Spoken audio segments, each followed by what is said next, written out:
Hey, my beautiful people. So today I have for you a different kind of video. This is the kind of videos that I would love to upload much more often on my vlog, but unfortunately there's not as many races in Mexico City. That is why I am trying to expand, going to other categories. And speaking of other categories, today I will be sharing with you my Formula E experience. And what is Formula E? So we have to take into account that this is the 9th season. That's right. It started in 2014 and it's basically very new. Without counting W Series, this is the newest category in the whole Formula organization. The season debut actually took place in Mexico City in the Autodromo Hermanos Rodriguez in the E-Prix known as the Mexico E-Prix. What a genius way to name a race, isn't it? E-Prix, meaning electrical Prix. Like, instead of going like Grand Prix, it's the electrical Prix. Get it? No pun intended. Seriously. So the last world champion the category had was actually ex-Formula 1 driver Stoffel Vandoorne. This season is all that much more exciting because we have new cars, new teams, new sponsors, and new regulation. Let me tell you something before we continue. I actually had the opportunity to interview a few of the drivers after the race took place, and they said that the car didn't have much grip. Definitely they don't have any expectations, because we do have to remember this is an electrical category. It's not motor based, so it's much harder to actually test the car and know what's wrong, what's not, strategize and all of that, because the car could like completely stop out of nowhere. I mean, if it happens in Formula 1, imagine it not happening here. Therefore, the drivers said that it's harder to overtake, no grip, and they still have a lot of getting used to the car. Of course, this is only the first E-Prix, so it makes sense. But let's talk about the official partners and sponsors of the FIA Formula E. Let's start with ABB. This is a technology leader in electrification and automation, meaning it's more sustainable and resource effective. This is a safe solution to charge Gen 3 cars, which is the new Formula E car, the Gen 3 car. So this would be their race charger or battery. Each charger can charge up to 160 kilowatts, or if you divide it in two cars, it can be 80 kilowatts and 80 kilowatts. Then we have Hankook, which is a tire company. 26% of the Gen 3 car tires are actually made from natural or recycled material. We have 11 teams, 22 drivers, and it's an electric car racing category. Here, races are led by laps and not by time. As opposed to Formula 1, yes, they're also led by laps. We know that. But in Formula 1, a race can actually take up to 4 hours, 5 hours if you want, if the race has been postponed. Here, because we're charged with batteries, there's up to 7 laps that can be added to a normal race in order, to prevent from the cars from stopping. So maximum of 7 laps added, and therefore that's what makes it a lap race, not a time race. So the Gen 3 car, this has been the fastest car in Formula E. It actually can go up to 322 kilometers per hour. I mean, mind-blowing. And it has a front and a rear powertrain. This has up to 40% energy recovery. 40% of energy is recovered with this car due to regenerative braking. What's so cool about the batteries is that they can be reused and recycled at the end of life. But how does an E-Prix work? The cool thing about the batteries is that they can be reused and recycled at the end of life. How cool is that? But how does an E-Prix actually work? Well, it takes 2 days. The first day is a shakedown, in which it's a day before the race and the drivers check electronic systems and reliability. Then we have practice 1 and practice 2, which both of them take 30 minutes total, and it's kind of like a driver's duel. In qualifying, all drivers get separated into Group A and Group B. Qualifying lasts 20 minutes, and then we have the semifinal, then the final, and then the driver that takes pole position. Meaning, if there's 22 drivers, all those 22 drivers get separated in 4 groups. Equal numbers and odd numbers. We have Group 1A, Group 2A. We have Group 1B, 2B. So this meaning that the 4 top drivers of each group will actually be dueling in the semi-final. So here that makes it 2 drivers and 2 drivers.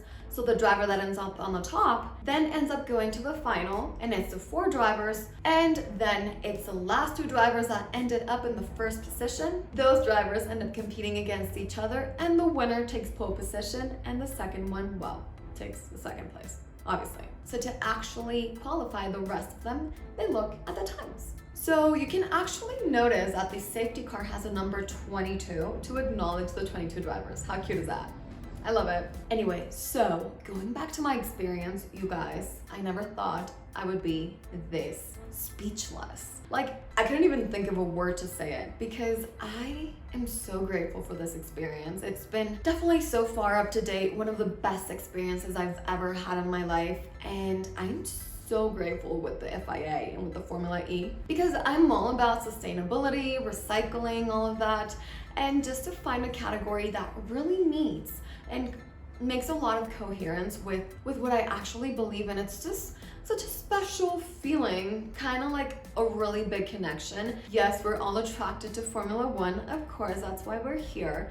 But I feel that every one of us has this kind of like cousin category, and it doesn't have to be in the Formula organization. It can be NASCAR, it can be WRC, it can be WEC, you know, it can be Dakar, rallies, whatever, you name it. But I feel that everybody has that, like that other category that they just feel so close and connected to, and Formula E is definitely mine. So it was so nice to see everything that's going on with the cars and the sustainability.